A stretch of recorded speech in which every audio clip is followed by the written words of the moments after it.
Muchas gracias, primero que nada por la invitación.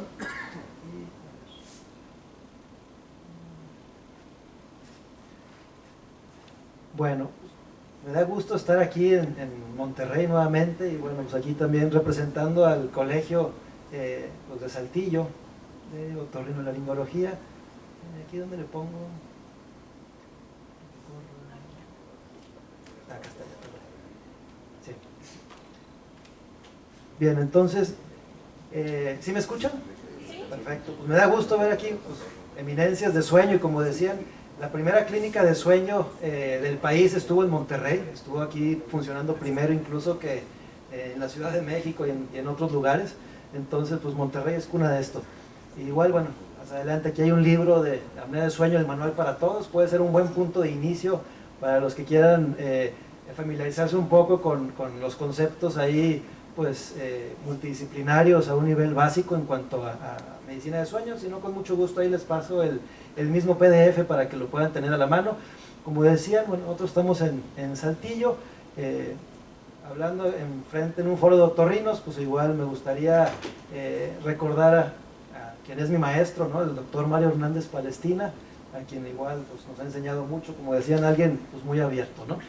Entonces, un par de preguntas. ¿Qué conceptos tiene que manejar el otorrino hablando de apnea de sueño?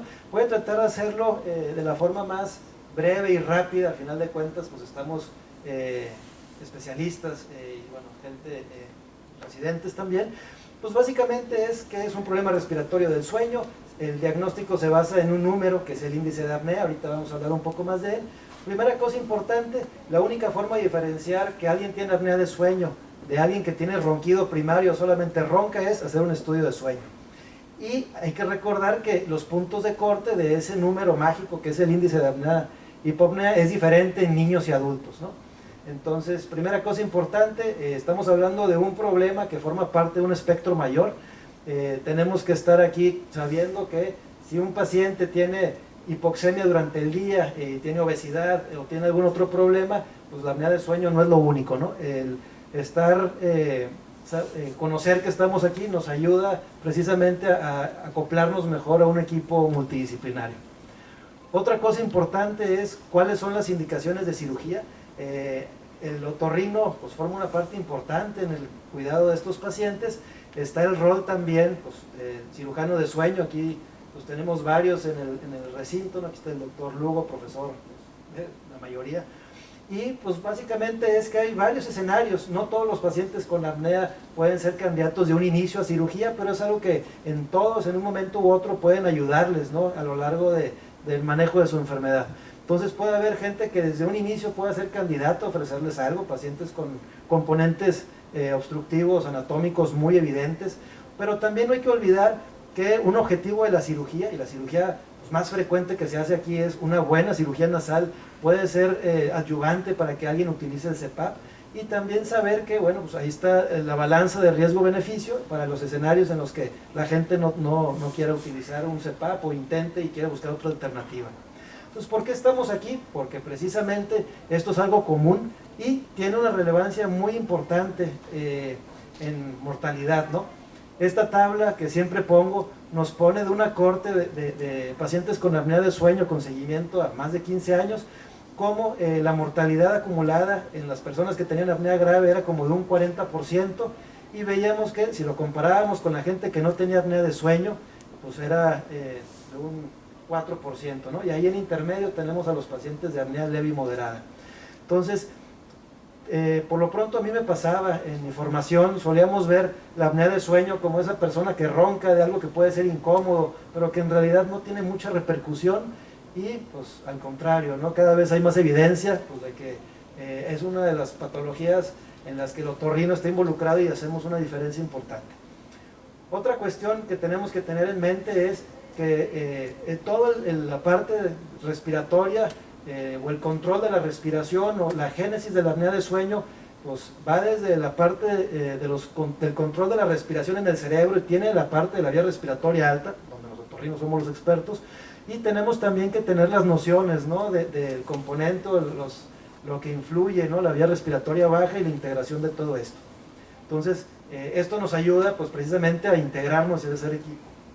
Entonces, los conceptos actuales, pues precisamente, si hablamos de la definición de apnea de sueño, que es un colapso intermitente de la vía aérea superior, que sucede durante la noche, que genera un estado proinflamatorio, que aumenta el riesgo cardiovascular, que nos afecta en el descanso, pues sabemos que hay algunos factores que promueven que hay una permeabilidad de la vía aérea, como el efecto de los músculos y cuestiones ahí como la tracción pulmonar y el volumen pulmonar, pero que también hay otros factores que están ahí predisponiendo al colapso, ¿no? Y aquí hay muchos diferentes. Cuando aumentan o cuando es mayor los factores que promueven el colapso, pues tendremos estos colapsos. Y saber que esto es dinámico, puede depender de la etapa de sueño, puede depender de la posición en que duerma, puede depender de muchos otros factores que se han ido dilucidando. Entonces, la historia natural de esto es un problema de desarrollo craneofacial, cada vez pues, esto es algo que se habla más, ¿no? Y mucho de esto se va, además de la parte de genética y epigenética, a la respiración oral. Entonces vamos a centrarnos a hablar de la apnea del sueño en esta parte de acá, ¿no? Ya tenemos en la etapa de prevención secundaria, ya estamos hablando de diagnósticos oportunos y oportunidades de tratamiento, pero sabemos que igual tenemos que entender que esto es algo dinámico en el que el seguimiento es importante y hay pues, diferentes opciones de tratamiento.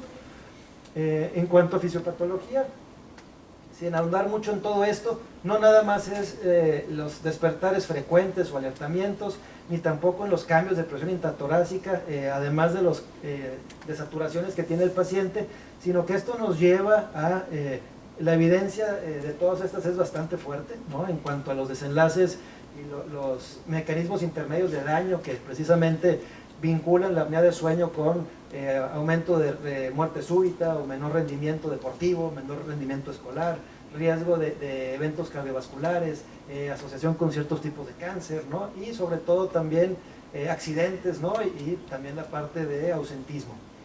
Entonces, ¿qué hay de reciente? ¿No? Es algo conceptos que tienen ya algunos años, que precisamente esa observación de que no todas las personas obesas tienen apnea, o porque hay gente delgada que pareciera tener una anatomía favorable, tiene ronquido y está predispuesto a esto, y es precisamente este concepto importante de que todas las personas tienen una alteración anatómica que los predispone a la apnea, y esto se mide, es algo medible, es la presión en la que se colapsa la vía aérea, ¿no? En estados normales.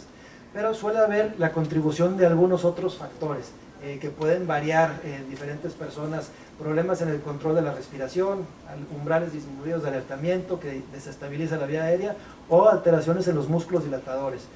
Esto también ha hecho que surjan o se abra la entrada a pues, diversos especialistas en el tratamiento de las personas con apnea, porque es variable qué tanto contribuye cada uno de estos componentes, ¿no? A alguien. Y precisamente todos tienen un factor predisponente. Si lo tratamos de extrapolar esa presión crítica de cierre, precisamente personas que se colapsan a presiones por arriba de la atmosférica, precisamente pues van a tener enfermedad mucho más grave, ¿no? Y entre más presión negativa sea necesario o vacío tengamos que hacer para colapsar la vía aérea, pues más protegidos estamos en este aspecto, ¿no? Entonces, en 6 diapositivas, esto es como el resumen en general de los conceptos pues, básicos. Pero entonces, ¿qué tenemos que ver los otorrinos? ¿Cómo podemos estructurar esto a la práctica? Todos vemos apnea de sueño, nos guste reconocerlo o no, en nuestra práctica cotidiana. Y precisamente la pregunta aquí es, desde que vemos un paciente, pues ¿quién puede tener mayor riesgo a fracaso de cualquier opción de tratamiento y quién puede tener dificultad de adaptarse a un CPAP? Todos tenemos que familiarizarnos con esto, y pues todo esto se echa a andar desde antes de que el paciente llegue. Podemos utilizar cuestionarios o podemos utilizar diferentes medidas de screening. Desde la primera consulta, cosas muy importantes de entender en el paciente es buscar esa parte de obstrucción nasal, la experiencia, expectativas, comorbilidades, ¿no? Hacer un estudio de sueño, de ahí sacar un plan de tratamiento individualizado al paciente, y esto va de la mano pues del seguimiento, ¿no? Tenemos que tener involucrados nosotros o dentro de nuestro equipo de trabajo a alguien que maneje muy bien el CPAP y alguien que maneje muy bien pues, la demás parte de comorbilidades de los pacientes, ¿no? O otras alternativas como los dispositivos de avance mandibular.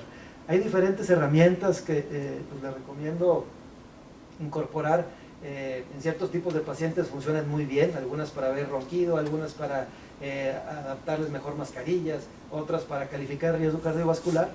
Entonces, pues como todo, siempre hay abordajes diagnósticos. Esto igual y seguramente algunos ya lo leyeron, igual por ahí está el artículo, con mucho gusto también lo podemos compartir.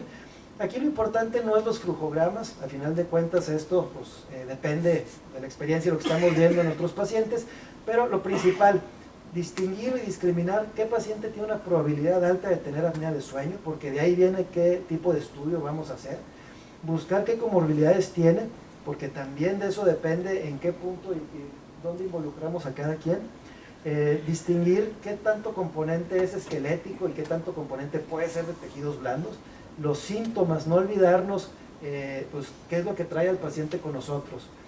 Curiosamente, la apnea de sueño o en la consulta de los pacientes con apnea o con cualquier problema respiratorio, sucede que el paciente viene comentándonos qué es lo que busca y tendemos a cometer el error de minimizarlo y aterrizarlo a un número y proponerle un tratamiento sin olvidar cuál es la motivación, o más bien sin contemplar esto. Entonces, básicamente, los pacientes que tienen baja probabilidad de apnea deben de ser valorados por alguien con experiencia en esto y típicamente pues, se recomienda hacer un estudio completo. Obviamente aquí depende de lo que tengamos a la mano. Pacientes con enfermedad cardiopulmonar inestable, sospechas de algún otro problema de sueño o alguna otra cuestión ahí, enfermedad pulmonar concomitante, son candidatos a hacer igual polisomno. Pero la mayoría de los pacientes están aquí, probabilidad intermedia o alta. Vamos a hablar un poquito de esto, que son precisamente los que se suelen evaluar muy sencillo con estudios domiciliarios. Ahorita hablamos un poquito más de eso. Algo importante de este mismo consenso de la CEPAR, que incluso lo relevante de esto es que fue multidisciplinario, se hizo ahí en el seno precisamente de la Sociedad Española de Neumo, pero integraron, lo consensaron con diferentes sociedades dentro de España, también fuera de España. En México participamos en esto a través del doctor José Luis Carrillo. Lo importante de esto es que ese consenso ha sido de los primeros consensos grandes que le da el peso pues, adecuado a decir pacientes con apnea, evaluación clínica del diario superior, anamnesis, exploración de otorrino, lo pone ahí videofibroscopía.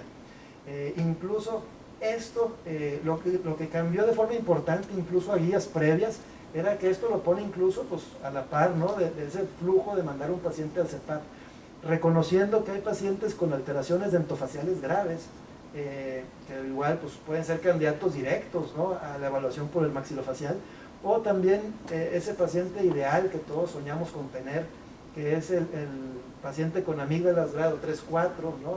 Delgado, con apnea, que sabemos que la amigdalectomía pues, tiene una efectividad bastante alta, ¿no? que incluso antes del CEPAP puede estar justificado. Entonces, aquí también ya pone el rol de los pacientes que intolerancia al CEPAP, porque típicamente nos olvidábamos, ¿no? Se manda al CEPAP, ahí queda el paciente, se asume que todos se apegan, aunque en realidad pues obviamente no es así. Entonces, lo importante de esto es que aquí ya están en estos consensos y en estas guías diciéndole al resto de los especialistas que ven apnea de sueño, búscate un otorrino, ¿no? Búscate a alguien que pueda manejar algún experto de vía aérea y con el que puedas hacer equipo. Entonces, ya más abajo precisamente ponen pues, las opciones de tratamiento y de cirugía y demás que pueden, con los que se pueden contar dependiendo de la evaluación de cada paciente y el rol de la endoscopía bajo sedación. Entonces ya tenemos a los pacientes. ¿Qué debemos de buscar? Pues básicamente hay que irnos a los factores de riesgo de apnea de sueño, pues que son los que todos conocemos. Obesidad, tiene este riesgo relativo 2.3 a 3.4 mayor, ¿no? Obesidad, sabemos, ser hombres, cada 10 años aumentan un 40% la prevalencia de apnea de sueño en género, por pura edad. Mujeres posmenopáusicas, en estado posmenopáusico, problemas craneofaciales y síntomas. Y aquí importante, tenemos que interrogar siempre somnolencia excesiva, ¿no? Gente que ronca, si se fijan, la somnolencia es muy poco específica, muchas enfermedades pueden dar somnolencia, pero también tenemos que ver las pausas presenciadas, ¿no? La nicturia, reflujo, cuántos pacientes no vemos con reflujo, y cefalea matutina. Entonces, Pues en México, ¿cómo estamos con esto? La prevalencia de apnea, y es otro motivo por el que el otorrino tiene que estar involucrado en esto, es que pues alrededor de 10 millones de mexicanos tienen apnea de sueño, y pues esos números se dicen fácil, pero en realidad, si consideramos que pues más o menos la mitad de ellos tienen apnea moderada grave, hablando de riesgo cardiovascular y todas estas cuestiones, pues el tamaño del problema es enorme, ¿no? Principalmente la edad, como poníamos, aumenta la prevalencia, también el género y también el índice de masa corporal. Entonces esto ha ido cambiando, entre más obesidad, pues México, país de obesos, ¿no? 75% de los adultos tienen sobrepeso o obesidad, estamos envejeciendo, pues vamos precisamente a tener prevalencias mayores. Entonces, sabemos que la obesidad no nada más es el aumento de la circunferencia de cuello o los depósitos grasos en el cuello, sino también en la lengua, pues, diferentes factores también pulmonares que nos predisponen a esto. Y algo importante que tocamos siempre con los pacientes y con los bariatras y con los nutriólogos es que se suele asumir que un paciente baja de peso y se le quita la apnea, y no suele ser así, ¿no? Si un paciente aumenta de peso más o menos el 10%, aumenta su índice de apnea, pero igual si baja esa misma cantidad de peso, el índice de apnea, de hipopnea disminuye, pero un poquito menos, ¿no? Cada kilo que bajamos, en rango promedio, bajamos un poquito menos de 1 de índice de apnea. Lo importante del estudio más grande que hay con esto es que en condiciones controladas a 10 años, por pocos pacientes, solamente el 15 de una corte con apnea de sueño y obesidad y en esquemas ahí muy intensos para bajar de peso, continuaban con tratamiento de apnea de sueño, CPAP o cualquiera que querramos, en ese periodo de seguimiento. Entonces, entre más personas se diagnostiquen, pues obviamente más candidatos va a haber para que nosotros los estemos viendo, ¿no? Entonces, ¿qué otras cosas tenemos que buscar? Pues precisamente desde las primeras publicaciones que hablaban de probabilidades de apnea, está este modelo, ¿no?, de medio complejo, que tomaba distancias, apertura de boca, parecido a las evaluaciones de anestesiología, ¿no?, el overjet, la distancia ahí en la arcada superior, la constricción maxilar, y precisamente se olvidó de esto a la hora de tratar de sobresimplificar la evaluación de los pacientes con apnea, ¿no?, a solamente el índice y solamente el CPAP. Entonces, esto es algo que ha ido precisamente regresando, y no nada más es un problema del contenido que tenemos en la vía aérea superior, hablando del tamaño de los tejidos blandos, sino que también influye precisamente pues, el tamaño de la parte esquelética, ¿no? En niños, por ejemplo, está esto, ¿no?, de evaluar probabilidades de apnea, los niños respiradores orales, cuando hay ahí datos de tensión muscular en el mentón, obviamente hipertrofia amigdalina, pero también no nos podemos olvidar de la anquiloglosia y la limitación de movimiento lingual, ¿no? El paladar alto y ojival, desgaste dentario, todas estas son cosas que debemos de estar buscando en los niños porque predicen precisamente las probabilidades de apnea. Otra cosa importante, y lo vemos todos los días, ¿no?, las consecuencias craneofaciales de estar respirando por boca. No es casualidad que los niños que respiran por boca, que mojan la cama, que tienen problemas de déficit por atención, después tengan esas desviaciones características que solemos ver, esas crestas que terminan en espolón, en un paladar ojival, ¿no?, con una hipoplasia del tercio medio, y bueno, todo esto nos va acomodando precisamente a los problemas esqueléticos, ¿no?, de aperturas piriformes más estrechas, ¿no?, y pues todo el riesgo que conlleva el tener este tipo de alteraciones.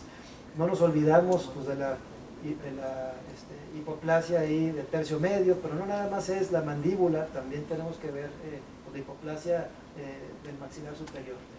Y también esto, ¿no?, la respiración oral nos traduce a esto, el paladar alto, y nos traduce también precisamente a la hora de que no hay donde quepa la lengua, pues a la mordida cruzada posterior. Entonces tenemos que adecuarnos, más bien acostumbrarnos a evaluar mejor las bocas, ¿no?, además de ver las clases oclusales, ver las clases esqueletales, echar un vistazo a las tomografías que tomamos por cualquier otra causa, ¿no?, de ver pues, quién está con mayor riesgo de esto, y pues siempre preguntarle. Nos llevaríamos sorpresas si les preguntamos a todos los pacientes qué tal están durmiendo, ¿no? Es como la pregunta pivote, tú le preguntas eso a alguien y rápidamente te dice, pues muy malo. Entonces, ¿qué hacemos? Como decíamos, pues cuestionarios, herramientas muy buenas para ayudarnos a sensibilizar a los pacientes, Yo en lo personal uso uno de que mide somnolencia, uno que mide insomnio. La somnolencia puede ser normal en gente con apnea grave, entonces eso no, alguien puede tener, sentirse alerta y sin sueño, y pues eso no nos descarta la presencia de apnea. Pero también cuestionarios que busquen ansiedad y depresión. Estos mismos HATs se han utilizado por un montón de problemas, incluyendo vértigo y limitación funcional, y vemos entonces que estos pacientes pues precisamente no comparten muchas características con el grueso de la población que solemos ver los otorrinos en el consultorio. Entonces debemos también de aprender a estratificar el riesgo cardiovascular de los pacientes, porque pues, es uno de los motivadores principales que tenemos a la hora de aterrizar y de comunicarle al paciente la importancia, ¿no?, de abordar este problema. Entonces, los estudios de sueño para fines prácticos los dividimos en dos grandes grupos. Algunos de ustedes ya tienen experiencia viendo esto, o en algún punto del entrenamiento rotaron en las clínicas de sueño. Aquí en Monterrey hay varias. Entonces, pues básicamente es la polisomnografía, que es el estándar de oro, el estudio vigilado en un laboratorio, grabado ahí con la cámara de video, supervisado por un técnico capacitado, en el que se ponen electrodos para ver en qué etapa de sueño se encuentra el paciente. Se ponen electrodos también en piernas, ¿no?, para ver también el tono muscular. Ahí se mide el CO2, se mide la saturación, se mide el esfuerzo respiratorio, hay un micrófono y se pueden medir más cosas. Pero en general este estudio es el más recomendable, como mencionábamos, gente con poca probabilidad de apnea, gente con evento cardiovascular reciente, gente con requerimientos de oxígeno o enfermedad pulmonar de base, o personas que tienen apnea de sueño, los estamos tratando, pero persisten con mucha somnolencia. Tenemos que evaluar con un estudio de sueño más completo, una polisomno y un estudio de latencias múltiples, qué está sucediendo ahí. La poligrafía respiratoria, hay diferentes equipos, ahorita vamos a hablar un poquito más en ellos. Básicamente es hacer ese estudio de una forma más sencilla, en el aspecto de que utilizamos menos señales para tratar de solamente medir o fijarnos más en la parte respiratoria. Y esa parte de simplificado no quiere decir que sea más fácil de revisar ni calificar, al contrario, si queremos ver lo mismo y evaluar lo mismo, pero pues con el hándicap que tenemos menos señales o menos calidad con los sensores, pues muchas veces necesitamos más experiencia a la hora de tratar de buscar datos de qué está pasando en ese paciente. Entonces, sin duda, los que nos dedicamos a esto, pues ayuda a estar viendo los estudios o saber qué hay que buscar en ellos, que ahorita vamos a hablar un poquito más de eso, a la hora de pues, entender qué es lo que está sucediendo a nuestro paciente. Ya les había puesto este libro, el que quiera de polisomno, por ahí también este año salió este otro libro bastante completo, de polisomno completa. Entonces la poligrafía es mínimo esto, 4 señales, algo más sencillo. Hay muchos polígrafos en el mercado. ¿Cuál es el mejor? Pues dependiendo para qué lo queremos usar. Todos están validados, algunos tienen posibilidad de adaptar sensores más adecuados para niños, pero todo depende de nuestra práctica y bueno, pues qué es lo que queremos, ¿no? Pero los podemos dividir en dos. Los que se basan en medir flujo respiratorio, este es el más conocido, seguramente el que ya han tenido en sus manos varios de ustedes y de nosotros, que es el Apnea Link de ResMed. Este es el equivalente de Philips. Son equipos muy sencillos, accesibles, que miden flujo respiratorio, esfuerzo respiratorio, con una banda, tiene el oxímetro y también nos dan posición corporal, nos permite ver cuándo está roncando el paciente. Y bueno, hay otros equipos que nos diagnostican la apnea de sueño sin medir flujo, sin medir esfuerzo respiratorio, y precisamente es este que también es muy popular, ¿no?, el Watchpad. Hay otros más pequeños que utilizan ese mismo tipo de tecnología, hay algunos desechables. Entonces, lo importante es que saber cuándo está indicado, ¿no? Entonces, hacemos un estudio de sueño, el paciente, aunque no lo hayamos hecho nosotros, llega con el aparato, con el reporte. ¿Qué nos tenemos que fijar? Pues obviamente hay reglas. La primera diferencia es que si el estudio que se utiliza o el equipo mide sueño, ¿cómo se mide sueño? Pues con los electrodos en cabeza. Hablamos de un índice de apnea, ¿no? Cuando el estudio no mide sueño, como el Apnea Link, hablamos de un índice de eventos respiratorios. Y esto es importante diferenciarlo porque no es lo mismo. en un estudio que no mide sueño, por ejemplo, si esa persona tuvo 100 hipopneas y 30 apneas, ese número de eventos se divide entre todo el tiempo del registro. Si ese paciente estuvo algo de tiempo despierto, se pueden diluir esos eventos, ¿no? En los estudios que miden sueño, pues, ese mismo ejemplo, pues se excluye el tiempo que el paciente estuvo despierto y se toma solamente sobre el tiempo de sueño, sobre el tiempo que durmió. Entonces es importante conocer ese número. También siempre por eso es ver si el estudio, qué fue lo que siente el paciente que sucedió en ese tiempo, si durmió o no durmió, ver cuánto tiempo. Nos gusta que al menos duren 4 horas, ¿no? Y el índice de apnea no lo es todo a la hora de ver gravedad. También es importante fijarnos en la carga hipoxémica, ¿no? Cuánto tiempo está desaturando el paciente. Medir de alguna forma somnolencia. Esto es importante documentarlo en el expediente. Tener ahí factores de riesgo cardiovascular y obviamente el índice de masa corporal. Entonces, nuevamente, no es lo mismo una persona con apnea leve que ya tuvo un infarto, ¿no? Que es hipertenso y diabético, a alguien con ese mismo estudio de sueño, pero pues sin esos factores. Entonces, si vemos un estudio, estos son ejemplos de los trazos, ¿no? De cómo se califican los eventos respiratorios. Eso es sencillo cuando los equipos y los estudios están bien hechos. Todos los estudios deben de ser validados. La calificación automática de los equipos no es perfecta, obviamente la humana tampoco, pero si no se validan, a veces pueden pasarse por alto eventos y circunstancias importantes, ¿no? Otra cosa importante, la hipopnea, que es esa pausa parcial en la respiración. Hay un criterio que también se califican cuando hay microdespertares. Equipos como el Apnea Link o el Night One de Philips no detectan despertares, entonces ahí también podemos estar subestimando la apnea de sueño. Entonces, nuevamente, el índice de apnea no lo es todo, el criterio y lo que estamos viendo tiene pues, más peso, ¿no? Que un solo índice. Precisamente los que ven estudios de sueño, pues ven justo esto, ¿no? A veces vemos esto, que es un paciente esto es una pantalla de un equipo del Night One de Philips, que vemos aquí arriba ronquido, posición, esto es limitación a flujo, no vemos esas muescas, parece como si estuviéramos viendo gatos, ¿no? Desde atrás. Pero esto es una persona con limitación a flujo, con sintomatología, que estando dormido pues anda saturando 90, 89, que anda con un flujo ahí normal. Pero entonces estas son cosas que también nos ayudan a tratar de entender pues, qué está sucediendo con el paciente. Entonces, cosas importantes o la validación rápida cuando vemos un estudio. Por ejemplo, esta captura de pantalla es de un Apnea Link cuando se descarga en la nube. Y ahí, por ejemplo, vemos un paciente con apnea grave. Siempre tenemos que fijarnos cuánto tiempo duró el estudio. Nos gusta, como decíamos, registros de mínimo 4 horas. También tenemos que ver qué tan grave está, qué tanto correlaciona el índice de apnea.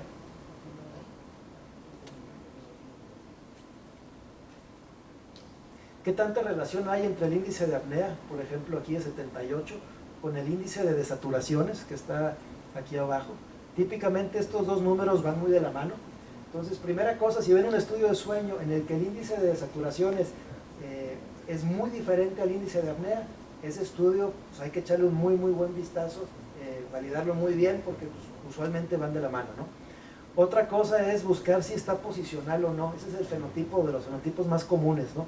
Y puede ser bastante importante porque eso nos da variabilidad en el índice de la noche. ¿Qué quiere decir posicional? Por ejemplo, este paciente cuando está boca arriba, su índice de apnea es de 100, sigue siendo grave. Cuando está del lado izquierdo, derecho o en cualquier otro, su índice de apnea pues, baja a 32. Entonces, podríamos decir, bueno, pues, ¿qué influye? Si es apnea grave, pues cuando tratamos pacientes, obviamente, pues influye el encontrar esto, porque podemos repetirle este mismo estudio de sueño a esta persona 5 noches y podemos ver que la variabilidad del índice de apnea puede ser mucha. Si ese mismo paciente duerme más tiempo sobre el lado izquierdo o derecho en otra noche, puede ser bastante diferente lo que encontremos ahí, ¿no? Entonces, ese tipo de detalles son los que pueden hacer más complejo el tratar de usar una sola métrica como el índice de apnea para evaluar, por ejemplo, los resultados de alguna cirugía, ¿no? También ahorita hablamos un poquito más de eso. ¿Qué predomina más, ¿no? Si son apneas o hipopneas en ese individuo, si tiene eventos centrales, qué tanta carga hipoxémica tiene ese paciente, eso lo vemos en el tiempo que permanece saturando por debajo de 90, si tiene hipoxemia basal, este es el basal de cómo estaba la saturación del paciente cuando se acostó al principio del estudio. Pues eso también, usualmente a todos nos baja la saturación cuando estamos en supino, pero alguien que está hipoxémico despierto, pues hay que ver qué le está pasando. Alguien que está hipoxémico incluso en la parte basal del estudio, pues hay que también considerar, pues valorar ahí junto con el neumólogo si hay algún problema de base ahí pulmonar, ¿no? Lo hemos estado viendo. Algunos pacientes que salieron de haber tenido COVID, que rehabilitaron y están todo bien, que no tenían apnea o tenían apneas pues, leves, siguen siendo leves, pero esa menor capacidad o esa fibrosis pulmonar residual los inclina a tener mucha más predisposición a la hipoxemia, ¿no? Por el tema ahí de la curva de disociación de la hemoglobina. Entonces, también ronquido, ¿no? El ronquido es otra métrica. Podemos tener pacientes sin apnea de sueño que vienen con nosotros por ronquido y la intervención o lo que vayamos a ofrecerles pues usa el ronquido como un parámetro importante, ¿no? Este gráfico es precisamente la parte visual que nos resume el estudio. Entonces siempre ver lo mismo, ¿no? Aquí vemos la posición en la que durmió, vemos que al final la segunda mitad de la noche estuvo cambiando de posiciones, predominaron los eventos en esa primera mitad de la noche cuando estuvo en supino. Vimos sobre todo eventos obstructivos, aunque hubo uno que otro ahí mixto, vemos que hubo mucho ronquido. Entonces, pacientes como este son como si fueran dos personas diferentes en una, ¿no? Se comportan muy diferente durmiendo de lado que boca arriba. Entonces, eso nos abre la puerta a pues, qué pacientes podemos pues, motivarlos o comentarles de las alternativas, por ejemplo, de terapia posicional, ¿no? O adyuvantes de otros tratamientos. Y aquí lo estamos viendo en este paciente, ¿no? Estos pacientes pues cambian, ¿no? Cuando estuvo aquí del lado izquierdo, también vemos estas mucho más eventos respiratorios acumulándose hacia la segunda mitad de la noche, más hacia el final. Típicamente son los momentos en los que tendríamos sueño REM. Entonces, esto también nos habla pues, de pacientes que tienen un componente pues más anatómico, ¿no? de colapsabilidad. Pero también es importante saber que existe esto, ¿no? Esto es una persona que tiene, el aparato lo detecta en automático, ¿no? Respiración de tipo Cheyne-Stokes. Este es un paciente, por ejemplo, que vemos esto, ¿no? Este patrón que va decreciendo y luego vuelve a crecer. Aquí estamos viendo el flujo respiratorio, aquí vemos esfuerzo. Aquí estamos viendo la posición que está boca arriba, aquí estamos viendo los niveles de saturación. Entonces, esto, pues, su problema no es obstructivo, ¿no? Aquí estamos viendo cómo tienen este patrón en el que se asocia, en el caso de este paciente, por ejemplo, pues, insuficiencia renal y cardíaca. Entonces, identificar esto también es importante para pues, dimensionar pues, cuál es el mejor paso a seguir con los pacientes. Hay otros estudios, por ejemplo, otros equipos que miden sueño y nos dan índices de apnea en sueño REM y en sueño no REM, ¿no? Y eso también nos permite pues, tratar de entender pues, esa parte pues, anatómica. Entonces, lo más importante no nada más es el índice de apnea, también nos fijamos en la duración total de los eventos, el índice de saturaciones, el tiempo que permaneció desaturando, pero también vemos otros factores que, por ejemplo, a la hora de ver la severidad, ¿no? Índice de masa, hipertensión, comorbilidades. También vemos los cuestionarios que le comentaba, ¿no? Somnolencia, insomnio, ansiedad, fatiga o depresión, y podemos hacer uso también de marcadores, ¿no? Como proteína C reactiva de alta sensibilidad y hemoglobina glucosilada. Y de ahí podemos también ver, ¿no? qué pacientes pueden estar ahí, un diagnóstico un poquito más amplio, ¿no? Quiénes están utilizando sedantes, quién tiene qué tipo de componente posicional, y eso nos lleva a esto, ¿no? Que hay pacientes en los que a fuerzas tenemos que tratar, y hay pacientes en que es deseable tratar, ¿no? Entonces vemos, por ejemplo, todos los que tienen apnea moderada grave o riesgo cardiovascular, pues hay que insistir o es importante tratarlo. También los que tienen pues, marcadores bioquímicos de severidad, pues hay que ampliar la evaluación ahí de riesgo. Pero a veces vemos pacientes, por ejemplo, con apnea leve y muchos factores de riesgo cardiovascular, en el que esto tiene más peso que el puro índice de apnea, y más que es algo variable, como platicábamos.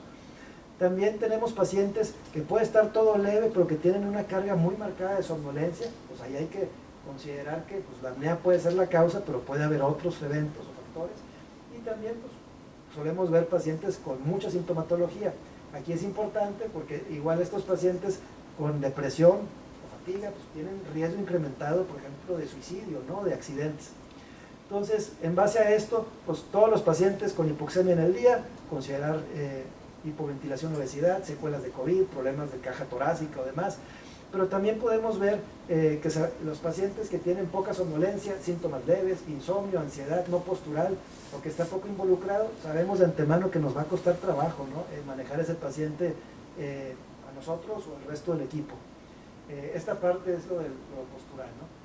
Los pacientes posturales les va muy bien con dispositivos de avance mandibular, mujeres o pacientes jóvenes, delgados, cuellos delgados, con una apnea menos severa, posicional, con cuestiones de presiones bajas terapéuticas en el CPAP, igual que para la cirugía, pues les va mejor también igual con la cirugía con los dispositivos de avance. Hay algunos hallazgos como el colapso sea principalmente orofaringio, ¿no? Entonces, y algo importante, la resistencia nasal y el insomnio disminuyen las probabilidades de que esos pacientes se apeguen y la somnolencia no tiene relación, ¿no? Con esos apegos. Entonces, pacientes obesos obviamente van para valorarse cirugía bariátrica, pacientes hipertensos de difícil control, la prevalencia en alguien que tiene manejo de 2 fármacos para tratar la presión y que no se controla, que ese individuo tenga apnea de sueño es de un 60%. Que aún así que tenga 3 fármacos y que no se esté controlando, tiene un 80 y tantos % de prevalencia o de comorbilidad pues con apnea de sueño. Entonces hay que verlos, ¿no? Pacientes con comorbilidades, pues igual medicina interna y pues cualquiera de los equipos que nos asisten, ¿no? Somnolencia, no olvidarnos de eso, riesgo, restricción de actividades, ver ahí esta parte que les digo de prevención de suicidio. Desafortunadamente nos tocó un caso, ¿no? De un paciente que se suicidó joven con apnea de sueño, pues bueno, son cuestiones que no debemos de pasar por alto. Entonces, ¿cuándo y cómo iniciar el manejo con el CPAP? Bueno, pues, ¿qué es el CPAP? Es algo bastante sencillo, no es más que pues, un sistema, pues, un compresor de aire, ¿no? Aquí está el doctor Colin Sullivan, ¿no? Quien fue el que lo inventó en los 80s, esto ya se utiliza en neonatología, pero bueno, es una presión de aire positiva que a través de una interfaz o mascarilla de diferentes tipos, todas tienen el mismo objetivo, ¿no? Que la presión de aire que ejerce el equipo llegue a la parte de la vía aérea superior y que contrarreste esa tendencia al colapso, ¿no? Entonces es como una férula neumática que empuja pues empuja las paredes de adentro hacia afuera, por decirlo de alguna manera.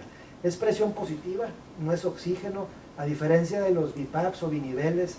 Este equipo está diseñado para utilizar la mínima presión positiva de aire requerida en un momento dado para que no se colapse la vía respiratoria alta, y también nos arroja mucha información a la hora de evaluar a los pacientes, porque precisamente los pacientes que tienen presiones terapéuticas más bajas suelen tener pues, colapsos menos severos desde el punto de vista anatómico, sin caer en el error de sobregeneralizar, pero también muchos de los pacientes que no toleran un CPAP, tenemos que siempre aprender a familiarizarnos más bien con los tipos de mascarillas que hay y saber cuáles son las molestias, ¿no?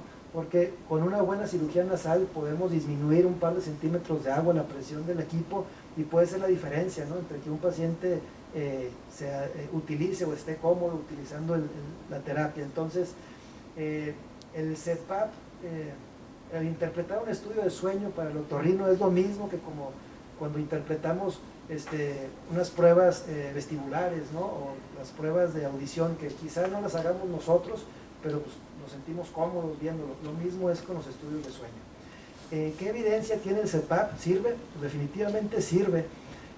Esto es el estudio más grande que evalúa la eficacia del CPAP. En publicaciones recientes han tratado, ha habido cierta duda en cuanto a la eficacia, aunque hay algunas limitaciones. El CPAP depende de que se use para que sea efectivo, y entonces en algunos estudios en los que no se cumple el criterio de apego, de mínimo 4 horas, pues obviamente ese beneficio en riesgo cardiovascular se va perdiendo. También si excluimos a los pacientes con sintomatología marcada, como en algunos estudios se han excluido, pues también nos hace que se subestime la eficacia de esto. Pero en general, pacientes con apnea leve tienen una mortalidad global de 1.19 veces más alto por eventos cardiovasculares 0.24 2.4 veces más alto, pero vamos viendo que aumenta si es moderado o grave, y vemos que el CPAP tiene un factor protector, no nada más quita esta carga de riesgo de alguien que tiene apnea de sueño leve, moderada, grave, sino que lo revierte, ¿no? Tanto para la mortalidad cardiovascular como para la mortalidad por todas las causas, ¿no? Y no hay diferencia entre los pacientes que utilizan el CPAP y los controles en cuanto a temas cardiovasculares. La cirugía moderna de apnea de sueño o de la vía aérea superior ha demostrado que tiene eficacias similares a las del CPAP en general para evitar o para este tipo de desenlaces cardiovasculares. Entonces, nuevamente, eso ha hecho que en los últimos años vaya el otorrino y el cirujano de sueño, pues sea alguien a quien se voltea a ver más, ¿no? Por parte de los demás equipos o los especialistas respiratorios. Entonces, en este consenso, diagnóstico confirmado de apnea, ya vimos todo esto, ¿no? Bajar de peso y todo lo demás. Esos pacientes que utilizan CPAP y que no se apegan o tienen alguna molestia con el equipo, lo rechaza, proponer tratamiento alternativo individualizado. Y nuevamente, cirugía de otorrino o maxilofacial, posicional, dispositivos de avance mandibular, ¿no? Entonces, nuevamente, pues tenemos un papel importante ahí. La clínica de CPAP es la que se debe encargar de esto. El decir, el paciente intentó el CPAP, no se apegó, y pues ya es como la carta de decir, ya no vamos a lograr nada con él y podemos darlo por hecho de que es un fracaso el CPAP. Pues obviamente hay que ver por qué ese paciente no se está apegando. Muchas veces tiene que ver con la programación del equipo, el tipo de mascarilla o interfaz. Entonces necesitamos hacer equipo con alguien, una clínica de CPAP propiamente, que nos ayude a gestionar estos pacientes. El mayor predictor de éxito en esto es los pacientes que en la primera semana les resolvemos esas dudas o les vamos acompañando en esa primera semana, ¿no? Ese es el mejor predictor de apego a largo plazo. Entonces, no nada más es educar al paciente, sino hacerles las pruebas terapéuticas, que es prestarles un CPAP y titularles la presión y tener ahí un set adecuado de mascarillas, darles el monitoreo remoto y resolver los problemas antes de que sucedan, ¿no? Hay varias herramientas que ayudan para ver esto, pero también ver el análisis objetivo. Si tenemos un CPAP o una tarjeta o lo revisamos en las plataformas, tenemos que ver qué eventos tenemos residuales de apnea o hipopnea, cómo está la fuga, si cambiaron las presiones del paciente, podemos echar un vistazo a las curvas de flujo, respiración y respiración, y podemos ver que también hay fenotipos de apego al CPAP, y hay una herramienta que no usamos suficiente, que es ponerle el módulo de oximetría al equipo, al CPAP, vaya, y empatar la información de oximetría con la información que nos da pues de cómo estuvieron las presiones. Los protocolos de adherencia, siempre tenemos que buscar ahí el bajo de peso, tratamientos adyuvantes o alternativos, los fármacos pueden tener ahí una cabida importante, los ejercicios, la parte de terapia miofuncional, también los ejercicios faringeos, posturales, respiración y demás, pero siempre estar interrogando polifarmacia, si el paciente tuvo un evento mayor o se agregó alguna comorbilidad, hacer uso de los cuestionarios nuevamente, y esto es una evaluación continua de los pacientes. Hay muchos interfaces y mascarillas, todas cumplen el mismo propósito, que la presión positiva lleve a esa faringe, y algo importante, que en los últimos años, en los últimos 20 años, esto es literatura precisamente originada por otorrinolaringólogos, echaron un vistazo al apego, ¿no? En base a los avances tecnológicos, los avances en interfaces y mascarillas, el apego, o más bien el 34% de los pacientes, más o menos a lo largo de todo ese tiempo, con el paso del tiempo no se apegaban.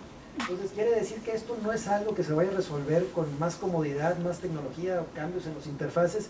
Siempre va a haber un número importante de pacientes pues, que les cueste trabajo apegarse. Sabemos que más o menos con intervenciones conductuales, por eso la importancia de la terapia cognitivo-conductual, o de tener ahí en nuestro equipo a alguien que domine esto, puede aumentar el uso incluso una hora, ¿no? Y el apego subjetivo, o sea, lo que el paciente nos dice es poco confiable a la hora de contrastarlo con lo que el equipo nos da. También el apego es dinámico. Por ejemplo, es un paciente que usa el equipo muy bien, entonces, en la plataforma de ResMed en la nube para uso de equipos. Aquí estamos viendo el uso pues, a lo largo prácticamente de septiembre a diciembre, ¿no? Y vemos que lo usa muy bien, uno que otro día lo usa menos de 4 horas, pues, las fugas aceptables, las presiones adecuadas, pero de repente vemos que no lo usa, ¿no? y lo deja de usar y trata de regresar al aparato y pues le va mal.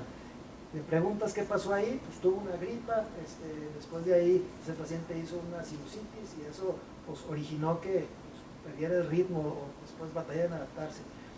Y ahí es algo que en monitorizar a los pacientes de forma remota nos ayuda a esto.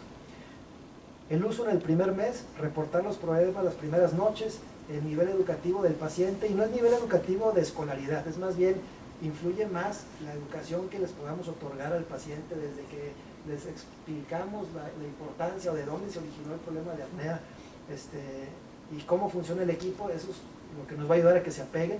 Si vive solo, si tuvo un evento de vida reciente, ansiedad, obstrucción nasal, no se va a pegar. Entonces, nuevamente, el telemonitoreo ayuda mientras se continúe, pero pues, igual va a haber gente que pues, va a requerir de algo más, ¿no? Entonces, en ese libro hay algunas de estas gráficas, ¿no?, de los flujogramas del paciente que está utilizando el CPAP. Apego es, como les decía, cuántas noches lo usa a la semana, cuánto tiempo, cuántas horas lo usa, y eso lo que buscamos siempre es que lo use pues, la mayor parte del tiempo que está. Entonces, ya para terminar, ¿qué desenlaces buscamos? Pues esto es lo que deberíamos de estar siempre documentando en el expediente, o cada vez preguntarlo cada vez que vemos al paciente. Síntomas basales, documentar la gravedad, ofrecer tratamientos basados en evidencia, evaluar el apego, evaluar la somnolencia, interrogar si ha tenido algún accidente o algún cuasi accidente, como quizás subirse ahí a los vibradores de la carretera, ¿no? O algún alcance esperando la luz verde en un semáforo, evaluar el peso, discutir las estrategias de evaluar el peso y evaluar la presión arterial. Y nuevamente esto, ¿no? Que no nada más es el índice de apnea, esto pues, es parte de lo que propone el doctor Kenny Pang, otorrino, y precisamente es, pues hay que darle peso a lo que motiva al paciente y a lo que influye, ¿no? Que es el ronquido, la latencia a sueño, la somnolencia, cuestiones de tiempos de ejecución, que es algo que se mide, ¿no?, en cuanto a las tareas, y nos habla de cuestiones cognitivas. Pero también hay criterios mayores como los niveles de presión arterial, los cambios o de cómo está el peso, la parte de saturación de oxígeno, que también se asocia con mortalidad, el índice de apnea y la calidad de vida.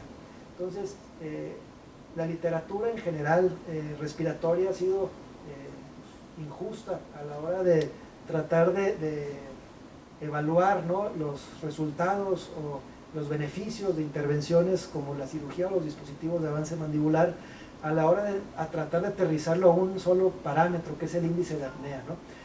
Y ya vimos que ese índice pues, ayuda, orienta, es el consenso de lo que tomamos en cuenta, pero pues no lo es todo, ¿no? Y bueno, pues para terminar, los invitamos, vamos a estar cerquita en Saltillo en el Congreso, hay un módulo de otorrino que va a coordinar el doctor Lugo. El Congreso va a tener puntaje del Consejo y pues va a ser una buena oportunidad de igual convivir, ¿no?, con el resto de los colegas multidisciplinarios, convivir entre nosotros. Y bueno, pues es época de vendimia, o sea que también va a haber oportunidad ahí de visitar las cosas turísticas y las casas. Pero bueno, muchas gracias.